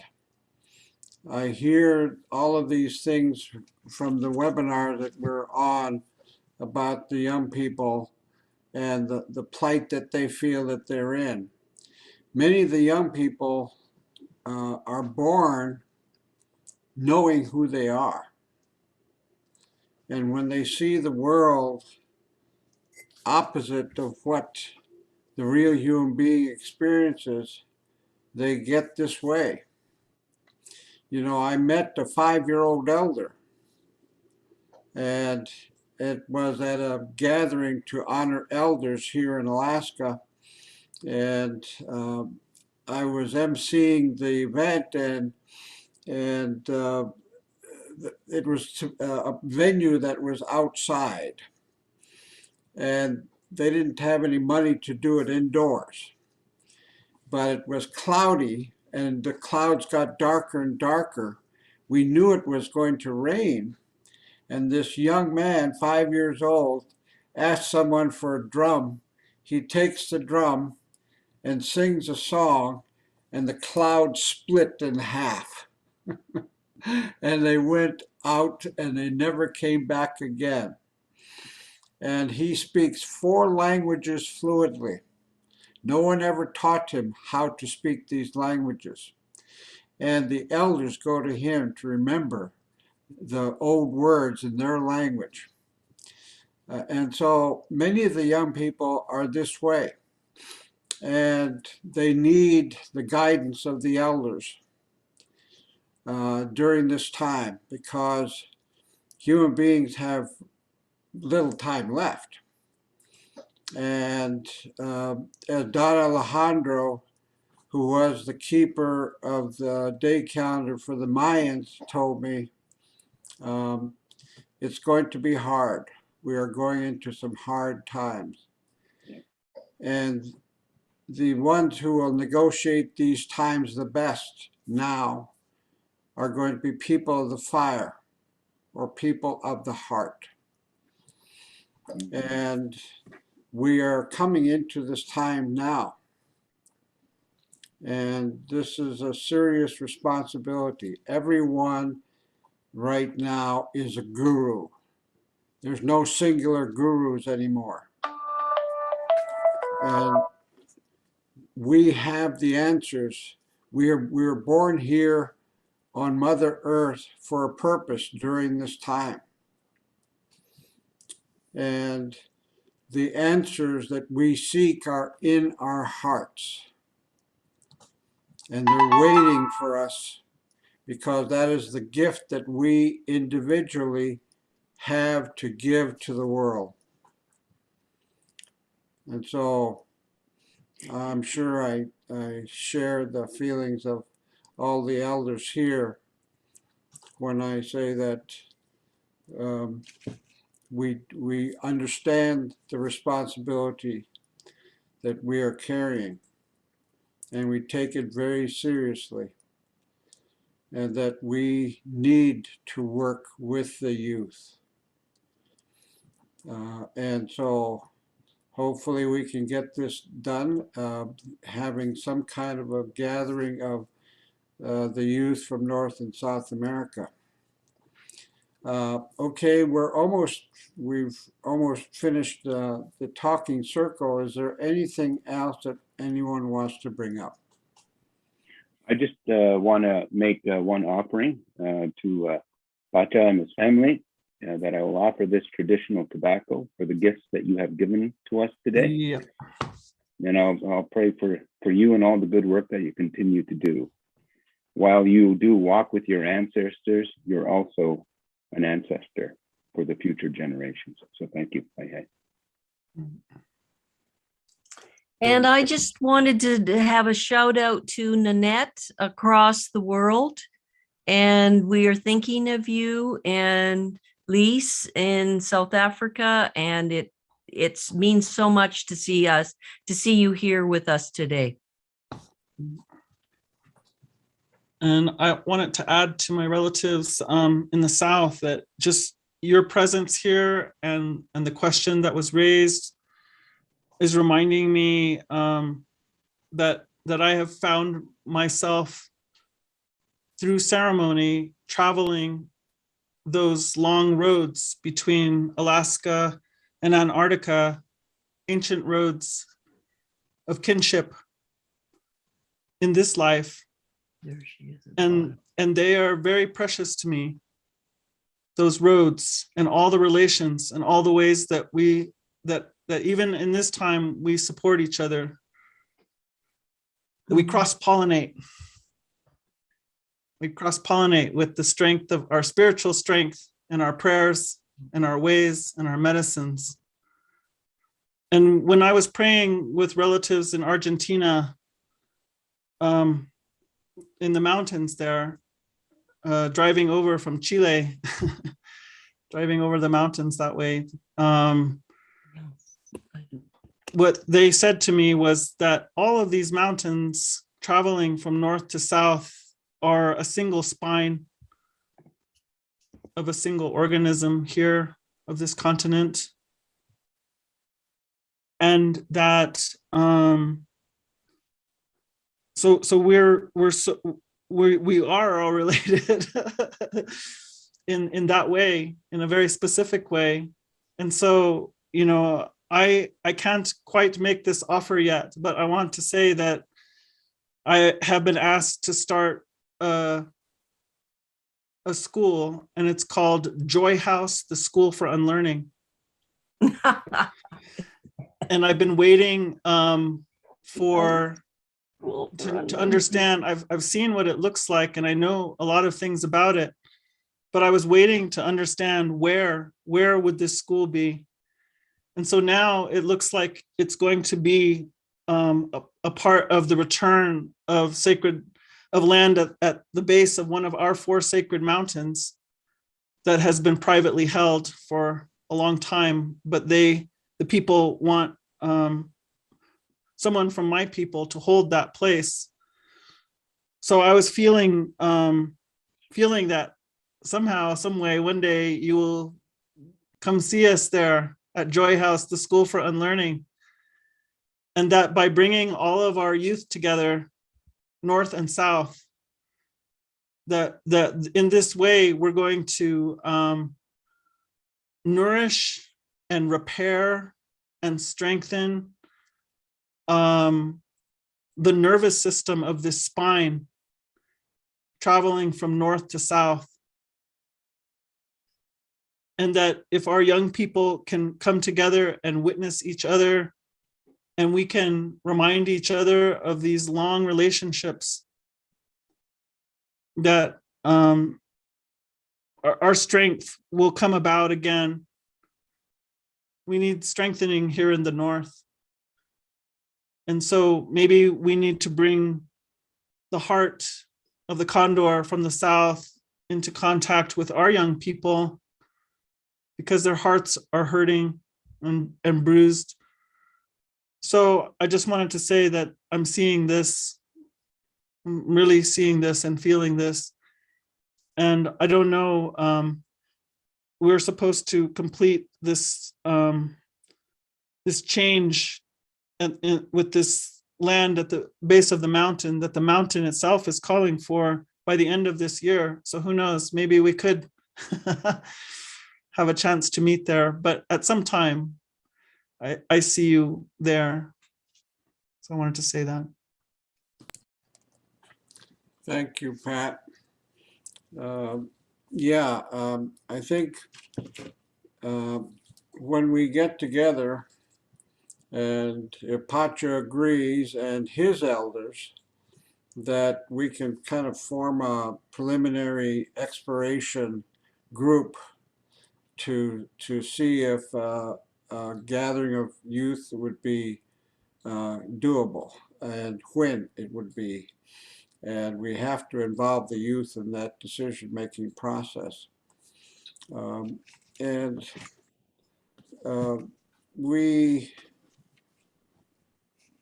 obviously understand that we must involve the youth in what we decide to do during these times.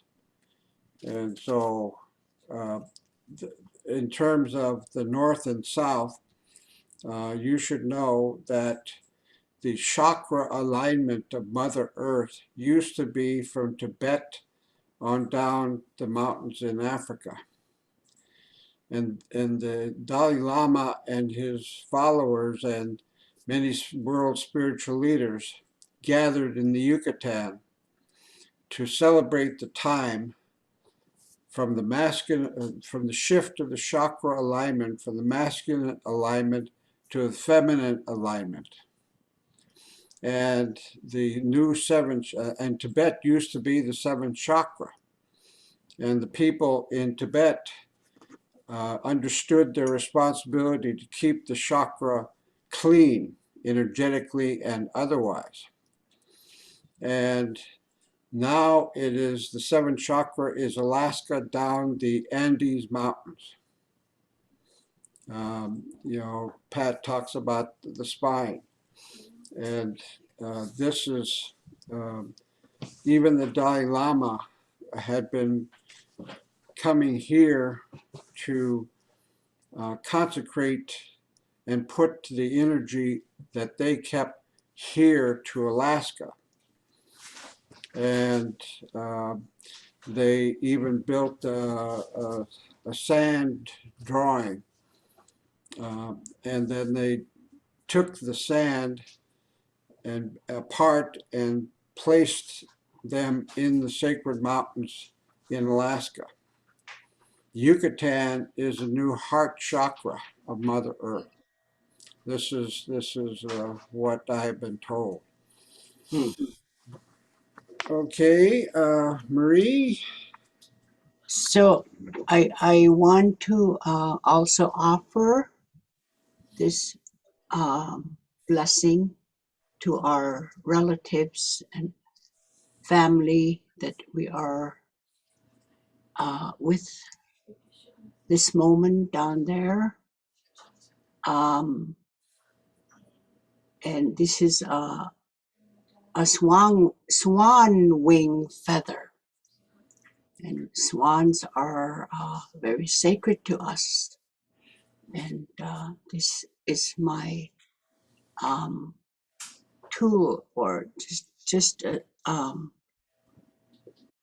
feathers that I use to bring blessing. So I send you blessing from way up here in the Arctic. And at this moment, I have a granddaughter talking about the youth from the North America to South America to be united, to connect. I have a beautiful granddaughter. Her name is Ivalu. And Ivalu means sinew thread in my language. And she is now, right now, this moment, in Peru, in Cusco, working with children. And that is her, that is her, her heart wish. She just graduated from high school this spring, and her wish and dream and was to do this work, this volunteer work. And we were all like kind of talking to her, this is the kind of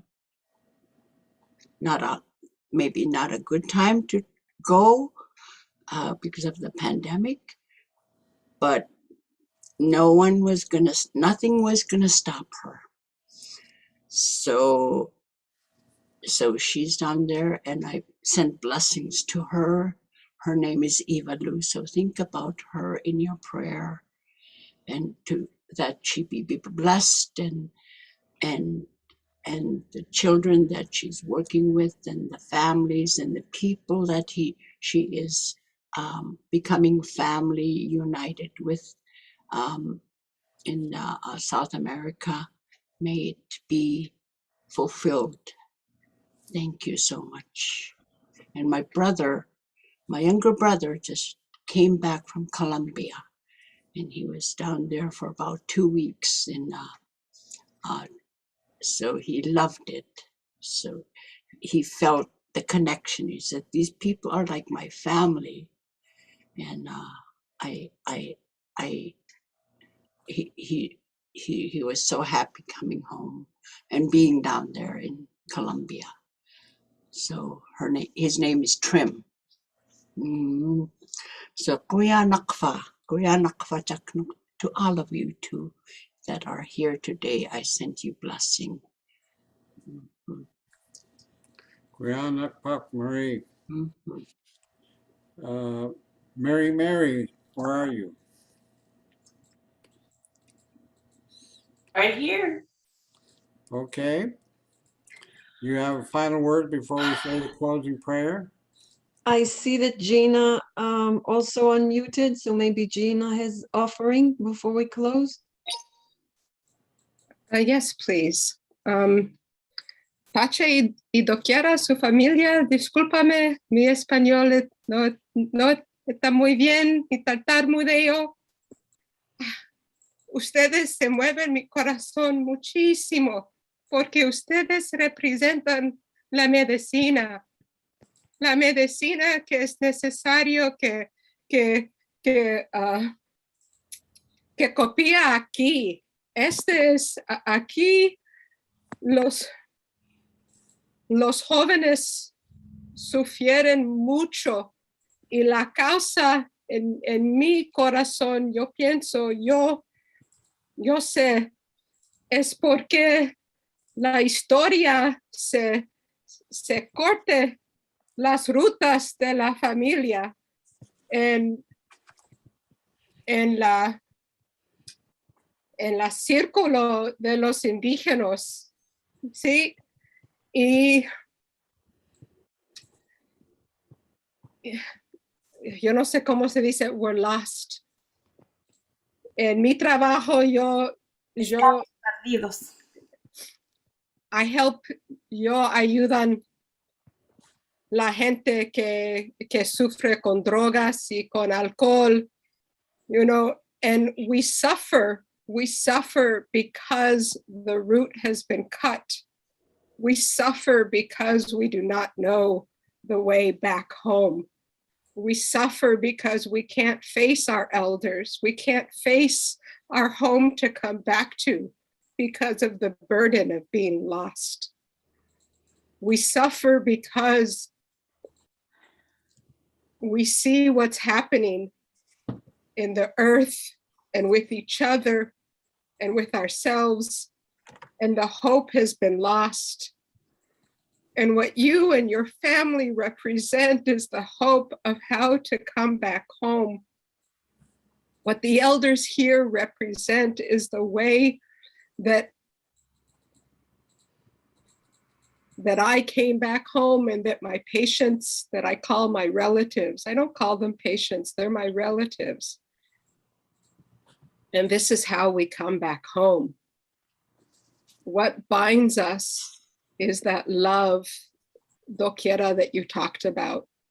Es el amor, es la alma que va a curar y va ayudar y poner atrás las partes de las rutas que se cortan. What we're seeing in that family, what we're seeing with Pacha and with kind of Doquiera, what we're seeing, Lewis, with what I hear, with what you talking about, bringing urban Indians together with a place to do ceremony, apart from what separates us tribally, apart from what separates us from this blood and that blood. Edward, what I heard you say about how hard it was and how you had to find that place to get brought back home. This is what is at the front line of what our youth are facing, what our young people are facing. This is the blockade that we as elders have the ability to bridge. And it's so important, the shame of not knowing who we are, the shame of seeing the world all around, the shame of needing to numb out because I can't tolerate being here, knowing what I know in my heart because I'm Indigenous and I know that it doesn't have to be this way. And yet feeling helpless because I don't know how to put it back together.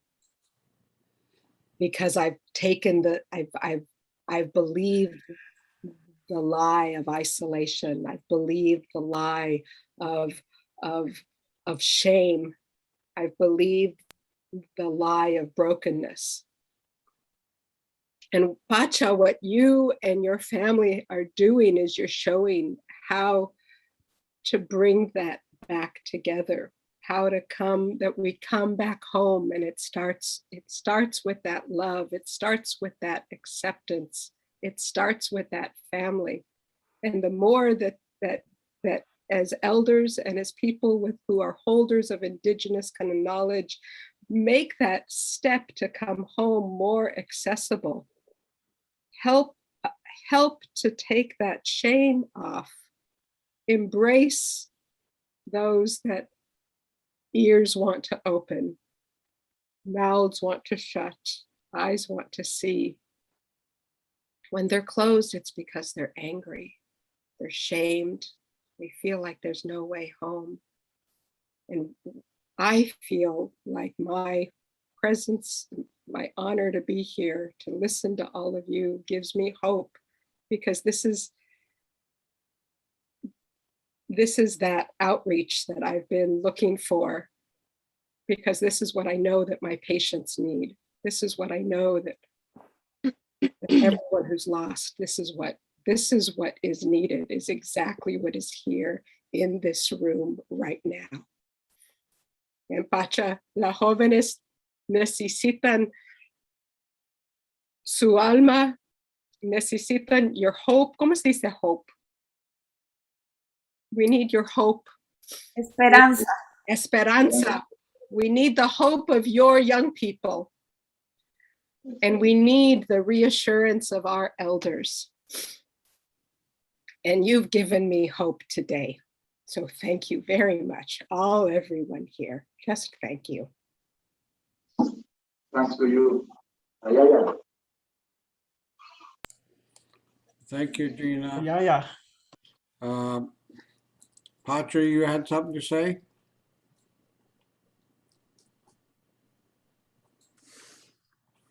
No? Okay. Maria? Yes. We're gonna. I'm so grateful. And to think, this morning we weren't quite sure how this was going to turn out. It just turned out beautifully. I'm so grateful and hopeful, like you said. So, thank you, everyone. Thank you. There were lots of changes today, so I encourage everyone to go to our website to see if anything else changes.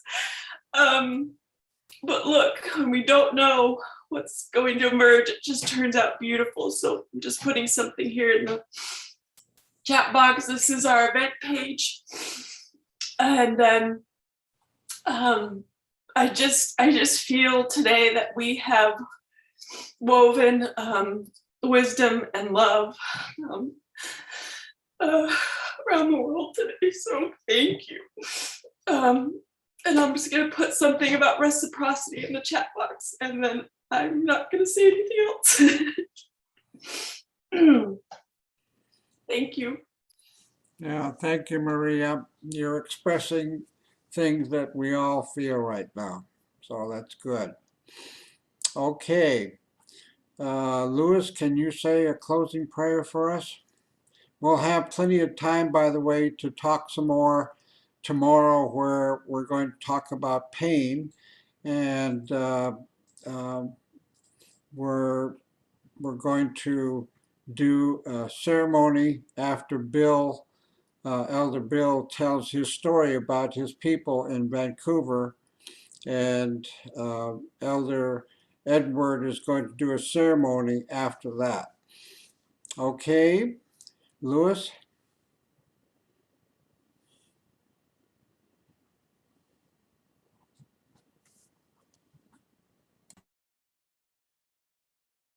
You need to unmute, Louis. For a second there, I thought it was the voice of God.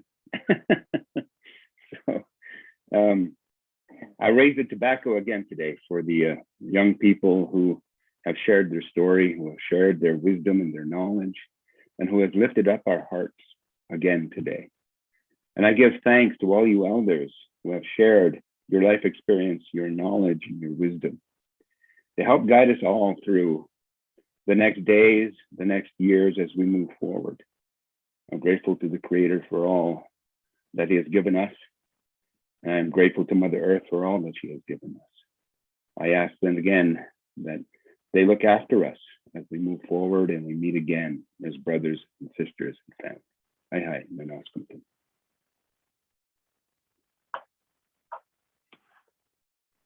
Aho, Kakalakoganis. Okay, we'll see you all.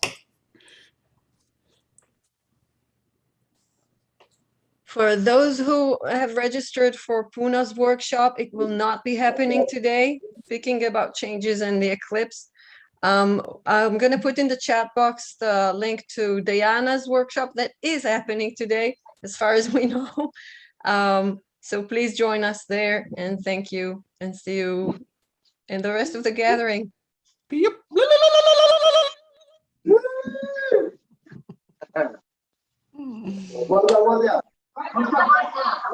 Everyone. Yaya Pachamama. Hare. Yeah. La la la la. Good night.